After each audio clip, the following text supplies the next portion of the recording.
Today is a big day in OHS as we plan to host our second annual Special Olympics of Missouri basketball event. We'll talk to organizers, learn a little bit more about Victory Village, and talk to students planning to help out. And it all starts now.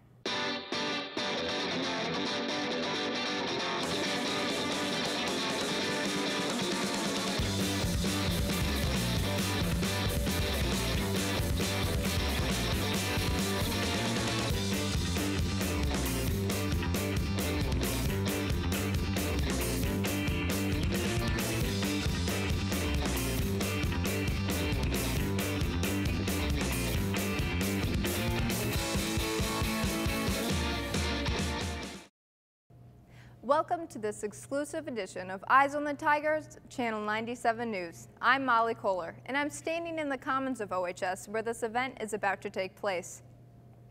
Over 100 students and staff are planning to participate in this event. We talked to Ms. Roberts, head of Stuco, about what's planned for today. It's a Special Olympics. We do it on a B-Day, and we have about 160 athletes from schools all around the area, anywhere from kindergarten to high school. We actually have some Oakville students that are going to be participating in it. And they just do, some of them do a tournament, like an actual basketball tournament. Some of them just do like dribbling drills or shooting drills. It's just a fun day for Oakville students to interact with the Special Olympics athletes. Last year, Kyle Jarvis was in my A&P as a senior, and I convinced him to participate and be a buddy in the Special Olympics.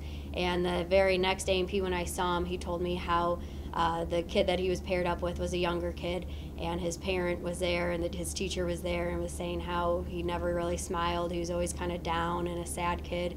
And with Kyle interacting with him that day, made him smile and laugh, and his parent and the teacher said they've never seen him so happy before. And so it really made me smile, and kind of warms your heart that you can be that person for somebody for a day. This event is more than just basketball. Many students and clubs help out with something called Victory Village. We talked to Ms. Detcher about what this is. Victory Village will be held in the Commons during our Special Olympics basketball tournament. It has, basically we set up tables that we use for lunch or whatever, and we have different clubs and sports and just groups of students participating in those events. And they basically set up some kind of activity, pin the tail on the donkey or a beanbag toss or something like that. It's an opportunity for the Special Olympics students to play some games while they're not playing basketball, because they're not always on the court. This event has impacted many Special Olympians and OHS students who participated with them. Going into it last year, I was really skeptical about the whole thing, and I had like a really great experience, and it was just cool to see how happy they were about like scoring baskets, and it was just cool to see their smiling faces. I think that was like the biggest thing for me. So I think that whenever you can bring in a bunch of students whose lives are impacted by a disability, it's a twofold win-win.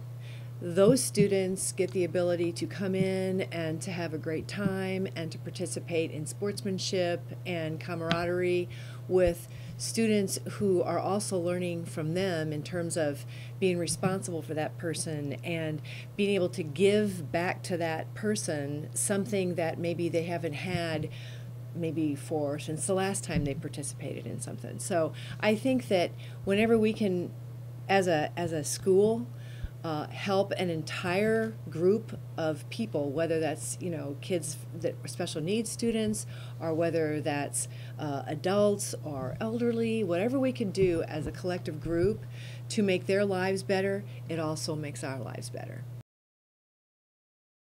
In about an hour, Special Olympians will begin to arrive. Good luck to them and the students and staff participating. With all of Channel 97 News, I'm Molly Kohler. Remember, Oakville, keep your eyes on the Tigers.